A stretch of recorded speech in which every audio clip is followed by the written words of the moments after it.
Toujours à Nohant, dans le jardin de George Sand.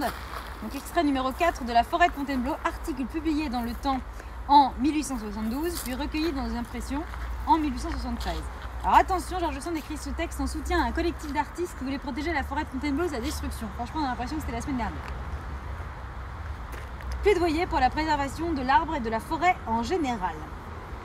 En attendant que l'humanité s'éclaire et se ravise, gardons nos forêts, respectons nos grands arbres et s'il faut que ce soit au nom de l'art, écoutons et secondons nos vaillants artistes. Mais nous toutes protestons aussi contre des mesures d'abrutissement et d'insanité.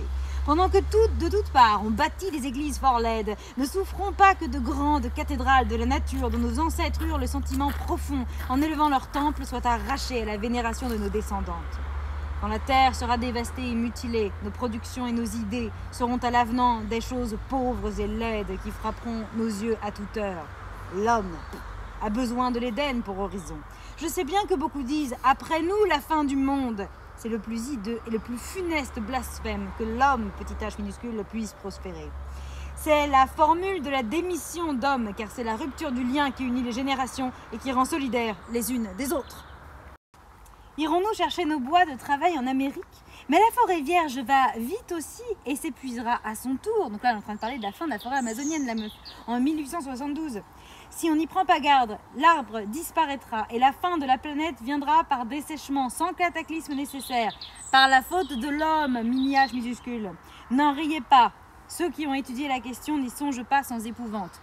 1872, on sait, depuis plus d'un siècle et demi. Non mais c'est incroyable. Le défrichement aveugle, qui est la conséquence du chacun pour soi, a fait disparaître entièrement les arbres magnifiques dont les essences précieuses couronnaient l'île et la protégeaient à la fois contre la sécheresse et les inondations. Elle parle des risques climatiques, 1872 toujours.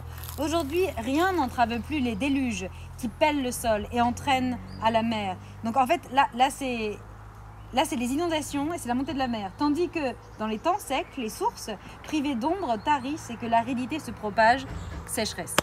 1872, on a l'impression que c'est écrit avant-hier. Les deux.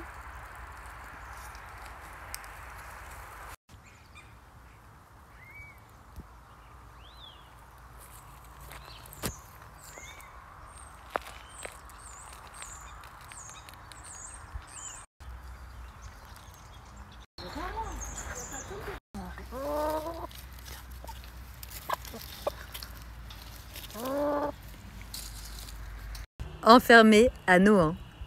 Bref, soyons écoféministes, n'ayons pas 150 ans de retard.